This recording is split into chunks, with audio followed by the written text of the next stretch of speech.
Bom dia, meu nome é Carlos, bem-vindos de volta a mais um vídeo. Bom, você já viu o nome do vídeo? Desculpa por não ter feito vídeo há tanto tempo, eu tava trabalhando nisso aqui. Pelo tamanho do vídeo você deve já estar entendendo. Eu vou tentar te convencer que jogos são arte, e com tentar te convencer que jogos são artes eu quero te dizer... Eu só vou te mostrar alguns jogos que eu acho muito legal, que são basicamente arte pra mim, e eu vou tentar te provar que jogos também conseguem ser até melhores do que filmes e música e outras coisas.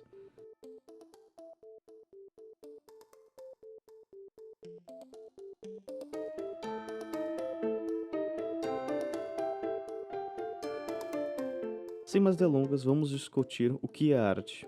Essa pergunta é muito chata, então eu consegui duas respostas bem simples pra gente não ficar perdendo tempo aqui no começo do vídeo, porque a gente quer falar sobre o jogo, né, gente? Antes de definir se jogos são arte, vamos primeiro definir arte. Eu já ouvi muitas definições de arte, então eu juntei duas bem simples, bem simplórias e leigas pra gente conseguir seguir.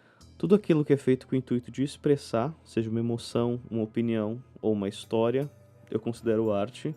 E segundo, coisas com alma, ok? Essa eu inventei, mas presta atenção. Algo em um filme, um jogo, qualquer coisa, tu consegue perceber se tem alma. O sentimento é diferente, né? Quando aquilo que você está assistindo ou vendo foi feito pelo intuito de ser aquilo e não pelo intuito de ganhar dinheiro. Quando um criador quer contar algo e não só lucrar.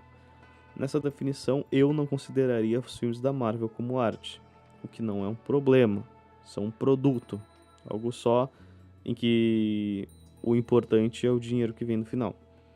Então, isso é arte para mim.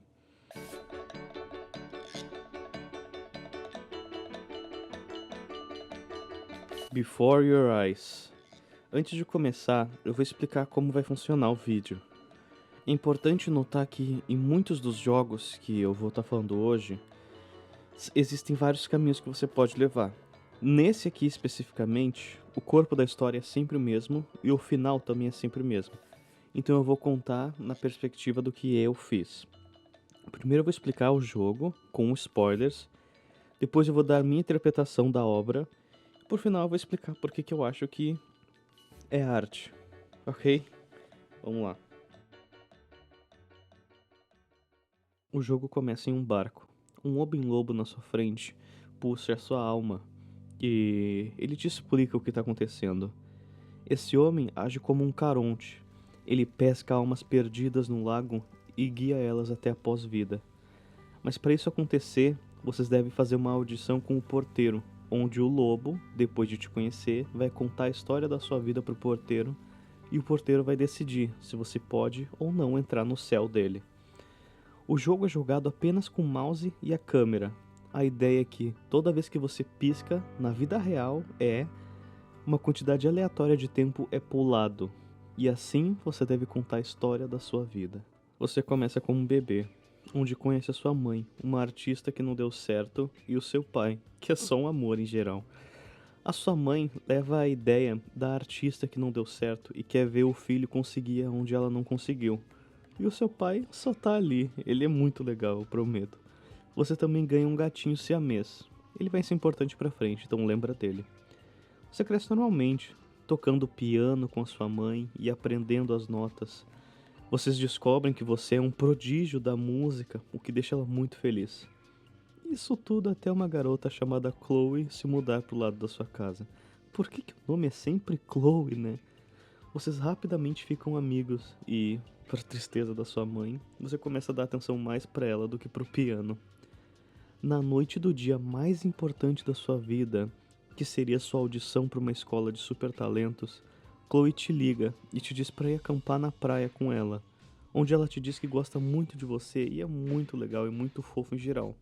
Esse foi o caminho que eu escolhi, você poderia não ter ido. Eu fui. E então você, cansado por não dormir a noite inteira, falha no exame. E pior ainda, fica doente com uma doença não nomeada e é forçado a passar 6 meses em casa. Bom, para sua sorte, você aprende a desenhar nesse tempo, o que você sempre gostou, e você começa a ficar muito bom nisso, até entrando numa faculdade de artes. Na faculdade de artes você fica famoso, você então fica rico, sua mãe morre orgulhosa de você, você reencontra a Chloe no final do jogo e ela te chama para um encontro. Feliz, né? Uma história simples com um final feliz. Bom, se fosse tão simples, eu não teria um vídeo sobre isso, né? Lembra do lobo? Aquele do começo do jogo que era pra você contar a história? Ele aparece de novo. Ele tá muito feliz que ele descobriu um gênio e que você com certeza vai passar pelo porteiro. Ele te diz que o porteiro muda de forma conforme a pessoa que vai lá, pra parecer algo que você conheceu na sua vida. O lobo então começa a ditar sua história pra nada nem ninguém. Ele é extremamente cuidadoso com as palavras, sempre usando um dicionário para achar as melhores palavras, para ser mais eloquente e verbalizar melhor o que ele quer dizer. Mas tem um problema. Enquanto ele conta, as gaivotas na volta dele começam a gritar e encher o saco, e é nesse momento que tudo é revelado. Você vê, essas gaivotas são chamadas de pássaros mentirosos, almas que mentiram para o porteiro e foram proibidas de entrar na eternidade. Agora vivem no mar das almas, mas essas gaivotas têm uma característica muito interessante. Elas gritam quando ouvem alguém mentindo, o que o lobo percebe. O lobo então te dá um esporro e te pede, por favor, conta o que realmente aconteceu na sua vida. Então, mesmo que seja doloroso, você volta desde bebê e deve recontar a sua história. Você relembra tudo normalmente, exceto alguns pensamentos sombrios que você não conseguiu ver no começo do jogo, como você descobre que os filhotinhos do seu gato siamês morreram por coiotes, ou ouvi que o seu avô morreu pelo telefone. Mas isso não é um problema. Sabe o que eu disse sobre ficar doente e aprender a desenhar? Pois é. Isso, e literalmente tudo depois disso, é mentira. Você nunca melhora. Vendo essa coisa gigante na sua frente que representa uma doença. Qual doença? Literalmente não importa. A mãe te dá uma máquina de escrever e pede por favor que você conte a história da sua vida e o que você vai fazer depois que você sair. E adivinha, você escreve exatamente a mesma história que a primeira parte do jogo conta, sobre você saindo, aprendendo a desenhar e virando um artista. Mas tem algo de interessante. A sua mãe não gosta disso. Ela percebe nesse momento o que ela tem feito de errado a vida toda. E que você virar um gênio não tem nada a ver com o que você quer. Então ela escreve uma história pra você do que ela acha. Esse final do jogo é muito bonito. O fim do jogo é uma convergência perfeita entre as duas histórias. A história em que sua mãe escreveu sobre a sua vida é exatamente o que o lobo dita pro porteiro. Quando vocês chegam lá, o porteiro toma a forma do seu gato siamês. E agora, enquanto o lobo dita, você pode piscar quantas vezes você quiser, o que corta para sua mãe ditando ao mesmo tempo que o lobo. É muito bonito, você tem que jogar para ver.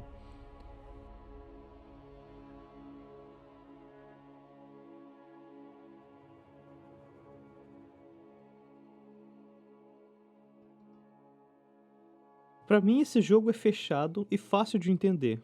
Um garoto que teve uma doença cedo na vida e morre, agora tá indo pro céu, ou uma pós-vida qualquer. O negócio do jogo é a apresentação. A arte é linda e única, super simples e colorida. Mas a execução também é muito importante e nisso o jogo não falha. Ele tem uma ligação forte com lobos, gatos e tudo que o Benjamin, que é o nome do seu personagem, gosta. O jogo é completamente pessoal do personagem. O barco que o Caronte tá te levando é o barco de brinquedo que você brincava quando era criança. A ideia com os lobos e os coiotes é por isso que o Caronte é um lobo.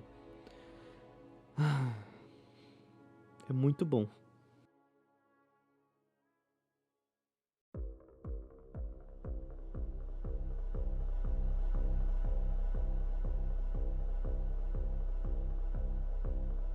The Beginner's Guide é um walking simulator, o que significa que não tem uma gameplay exatamente. Você só anda no jogo e interage com algumas coisinhas. O jogo é uma obra fictícia, mas é feito para ser interpretado como algo que existe na vida real, como a Bruxa de Blair. O narrador se apresenta, então apresenta a premissa do jogo. O nome do narrador é Dave, by the way. Um amigo seu de longa data chamado Koda costumava fazer jogos diferenciados e muito divertidos, mas um dia ele parou e nunca mais programou de novo. Então o que você está jogando é uma coleção de jogos do Koda que o narrador conseguiu encontrar e juntou para fazer um apelo para o seu amigo voltar a fazer jogos. Premissa fofa, né? O jogo começa simples. O narrador conta sobre alguns jogos do Koda, sobre como ele era e coisas do tipo. Pela interpretação do Dave, Koda era um cara quieto, na dele, que fazia jogos para se expressar. Os primeiros jogos são ideias rápidas que saíram da cabeça do Koda e foram direto para a tela. Note também que no final de muitas fases, quase todas a partir da terceira ou quarta, você vai ver esse poste no final da fase. A interpretação do Dave do poste é que o Koda só precisava de algo como um objetivo para os jogos, já que os jogos dele eram só ideias aleatórias. O poste servia como a localidade que você tinha que chegar. Isso tudo até a gente chegar nos jogos de prisão. Um dia, Koda faz um jogo sobre prisão. Você está numa prisão que tem mobília bem moderna e fora dela tem um poço. Só isso. Nada demais, né? Exceto que o Koda, sendo quem ele é, não parou de fazer jogos de prisão até ele gostar de algum, o que levou quase uma dúzia de jogos de prisão. De acordo com Dave, o narrador, isso indica que o Koda não tem a barreira que a gente tem de deixar algo para trás. Ele continua até ele acertar alguma coisa, e quando ele acerta, ele esquece o assunto. O jogo da prisão é importante, pois nos mostra como a mente do Koda funciona. Isso pode ser extremamente destrutivo. E engraçado é que o último jogo de prisão, o que ele gostou, nem era um jogo de prisão. Você estava fora da prisão e tinha que explicar ao seu eu do passado como fugir dela. Poético, né? Logo depois dos jogos da prisão, ele faz um jogo sobre limpar uma casa. Um jogo muito mais bonito, o que quer dizer que ele está demorando mais e se importando mais com os jogos, e com uma música muito boa de ouvir, é o que você está ouvindo agora. O que dá o sentimento de limpeza de alma, de deixar algo para trás, algo muito bom de se ver. Depois de fazer esse jogo, Koda passou por uma época muito boa. O Dave disse que ele estava ridiculamente feliz o tempo todo, sempre sorrindo. O jogo realmente ajudou. Terminar de fazer os jogos de prisão tirou algo da mente dele que estava incomodando muito. Foi uma época muito boa de se ver, disse o Dave. A partir de agora, quase todos os jogos vão ser importantes, então se liga. O próximo jogo demorou 2 meses para ser feito, mesmo sendo tão simples. Você está em um palco e tem uma pessoa muito importante com quem você deve conversar, mas toda vez que você tenta falar alguma coisa, uma voz te diz que aquela não é a maneira certa, como uma voz dentro da sua cabeça, só criando confusão. Quando você tenta falar A, ela diz não, eu falei B. É estranho de pensar nisso, é como se uma pessoa tentasse te dar um coach de como conversar, mas ela não gostasse de nada que você tentasse. É importante notar que na cabeça dessa pessoa está escrito happy, da pessoa importante. Eu não tinha comentado isso mais cedo, mas toda vez que tem uma pessoa no mundo do Koda, em qualquer jogo dele, ela vai ter um cubo na cabeça dela que demonstra o que ela está sentindo ou o que ela está falando. É um toque bem interessante e diferente. Depois de falhar completamente em conversar com essa pessoa, a voz te manda para trás do palco, onde grades se fecham quanto mais você corre. A voz parece feliz quando você se trancafia. A interpretação do Dave sobre esse jogo é que a ansiedade social do Koda só se sente feliz. O único jeito que ele tem para parar de sentir ansiedade é de ficar recluso, de parar de falar com as pessoas. O que é algo extremamente destrutivo, né? Então a gente vai pro próximo jogo.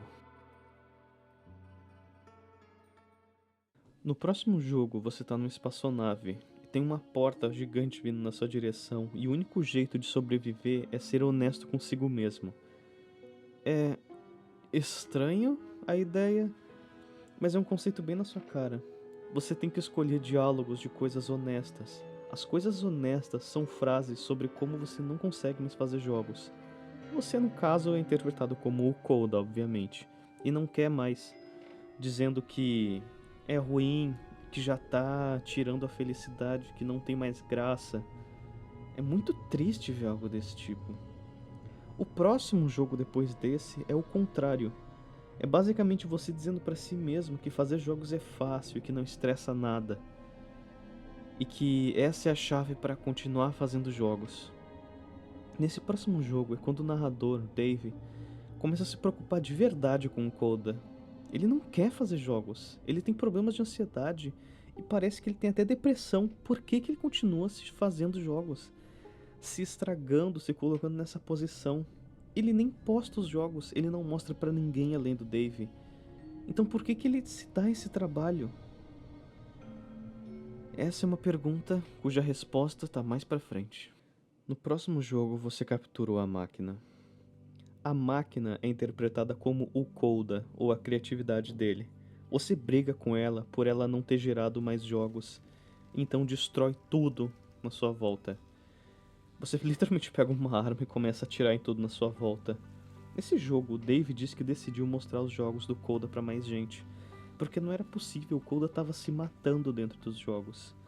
Então, uma ideiazinha de fora, uma crítica, ou alguma pessoa dizer é muito legal, tá muito bom, podia ser tudo que ia mudar a vida do Coda.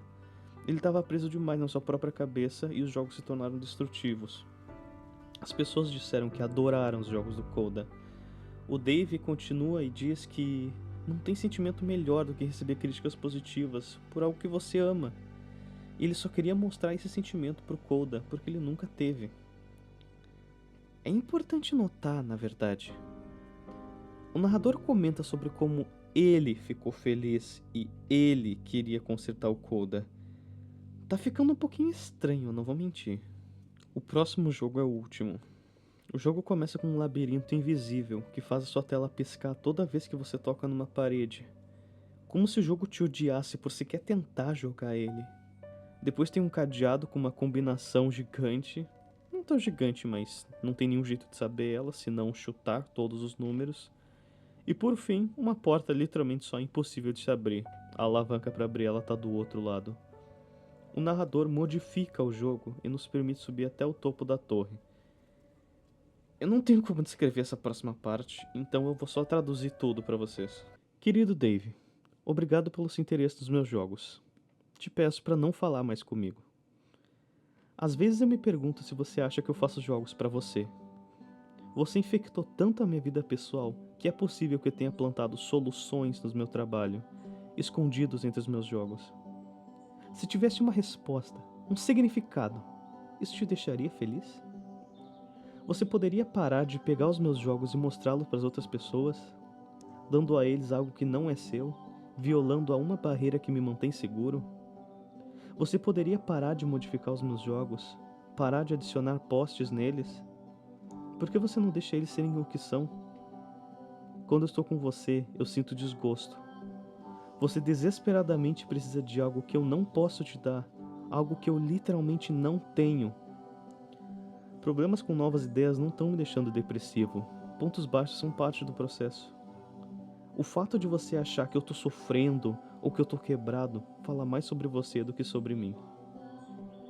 Eu sei que nada disso faz sentido pra você agora. Mas tá bem, você não é meu problema pra resolver. Mas eu espero que um dia algo clique na sua cabeça e você faça paz com essa coisa que você tá lutando. E quando você finalmente entender o que eu tô dizendo, não diga nada.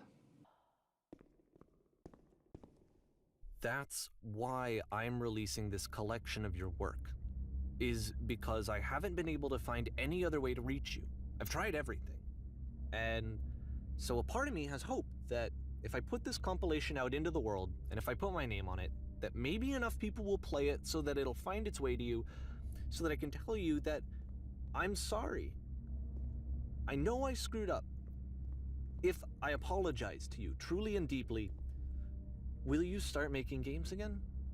Please, I need to feel okay with myself again. And I always felt okay as long as I had your work to see myself in. I mean, is something wrong with me? Because I know that I did an awful thing, and I'm doing it again right now. Like, I'm showing people your work, but I can't stop myself from doing it. That's how badly I need to feel something again, like I'm an addict. There has to be something wrong with me. Can I apologize? What if I tell you I was wrong? Will that work? Will that fix it? I don't know. I don't think it will, but there's nothing else that I can do. Just tell me what you want. I'm sorry. I'm sorry. Please, start making games again. Please help me. Please give me some of whatever it is that makes you complete. I want whatever that wholeness is that you just summoned out of nothing and you put into your work. You were complete in some way that I never was.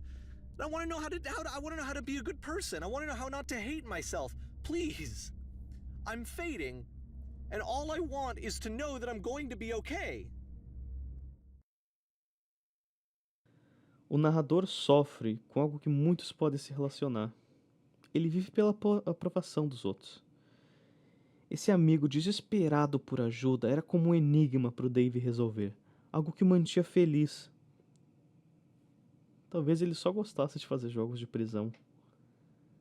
Talvez se Dave soubesse disso, ele não teria ficado tão fixo.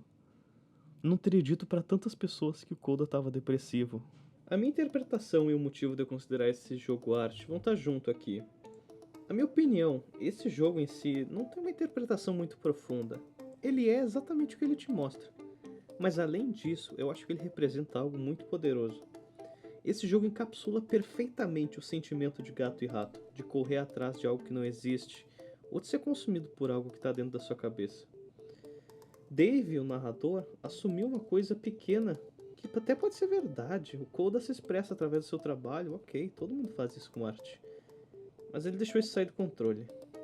E mesmo o jogo sendo sobre o Coda, é sobre o Dave que a gente aprende.